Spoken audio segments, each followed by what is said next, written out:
Sugot naman nga nanindugan si Monsignor Meliton Oso, Director sang Haro Archdiocesan Social Action Center, nga dapat gid nga madayon ang barangay kag sangguniang kabataan election sa sininga Nobyembre 2026.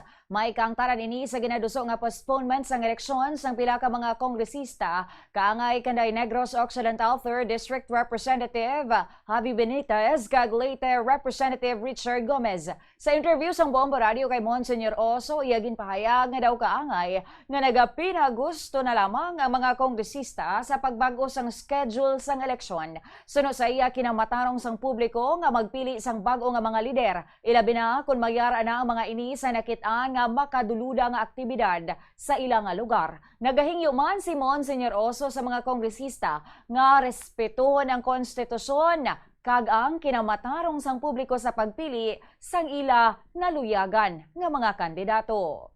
Kinamatarong sang banwang gamhanan, kinamatarong sang mga Pilipino ang magpili sang gusto nila magpungko sa palangakuan. Daw ginhimo sa aton mga kongresista nga daw rule at their whims. Kung gusto nila, basta lang ipuspong, basta magsugot lang ang lower house ug upper house, ipuspon nila. Magigadako ang mabulig.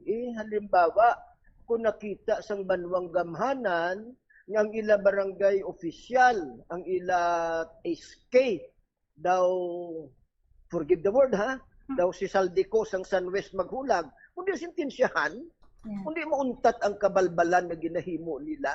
Pero kung magpadayon lang sila nga magpungko sa palangakuan, nga wala gina pangayo ang pagkonsenter o ang pagpasugot sang banwang gamhanan, di magaduging, magapadayon lang ang graft and corruption sa level sang barangay. Si Monsignor Meliton Oso sang Haro Archdiocesan Social Action Center.